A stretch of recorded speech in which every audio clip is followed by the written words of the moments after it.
There's a lot of talk these days about the challenge of finding qualified workers. In particular, I hear it in the manufacturing area. I'm not sure exactly where that comes from, but I have at least a few ideas. This probably challenges conventional wisdom a little bit, but that's what I tend to do. So I'm going to share my view of this issue.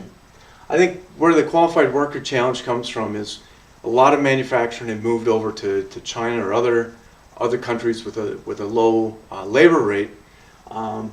But then finding quality issues, or gradually as those economies progressed, that their pay became much more competitive, and so there wasn't quite the cost advantage that they used to have.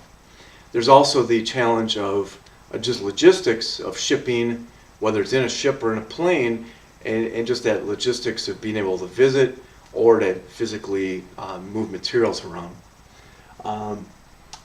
So with that challenge, if you bringing those things back or trying to establish those things more regionally here in the U.S., people can't get paid what they used to get paid, or companies aren't willing to pay them what they used to pay them because of this, what they've been accustomed to more in recent times.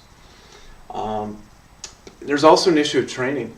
The companies, because it's already operational where it's at, companies need employees to step in and just ready to run right away. They're really not that willing to train. They love to find that ideal candidate that's already been doing this, ready to step into place. But people have gotten a wage mentality or wage expectation, and they've gotten, I think a lot of skills are transferable, they're just not 100% dead on with what you maybe exactly need. I think the third piece is just the experience of the people. We've lost some of that hands-on feel in the U.S. of how to get things done, how to troubleshoot new equipment, how to troubleshoot new products, how to train people to do those things. And so part of the payment thing, whereas I think there are some qualified workers that could be hired, companies aren't willing to pay them what they're worth, there's also the challenge that maybe their experience is stale, and should I really pay them if they haven't really done this for 10, 15, 20, 30 years? And you need that hands-on experience. Maybe a mentorship, whether it's through a consultant or hiring some experienced folks and populating them through your organization. But those are investments. You don't want to overpay the wrong people. You don't want to wait for the delay of training. And it's hard to really tap into people with experience again, because I think we've lost some of that. My opinion, us here at Perry Solutions can help you through some of those challenges, where we offer, I call on-the-job, kind of real-time, just-in-time training. I tend to do training with work-related issues, real-time things that people are working with. I bring in that experience. I've been in the trenches.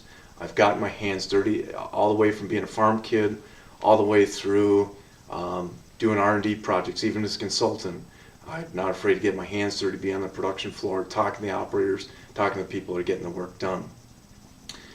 So we can bring that experience, we can bring the trained to your organization. You pay us to get those folks educated and up to speed, and I don't have to be there permanently. I think it's a nice trade-off, nice balance. Bring me in when you need me, when you need that experience, and when you don't, let things just kind of cycle and turn the crank as need be.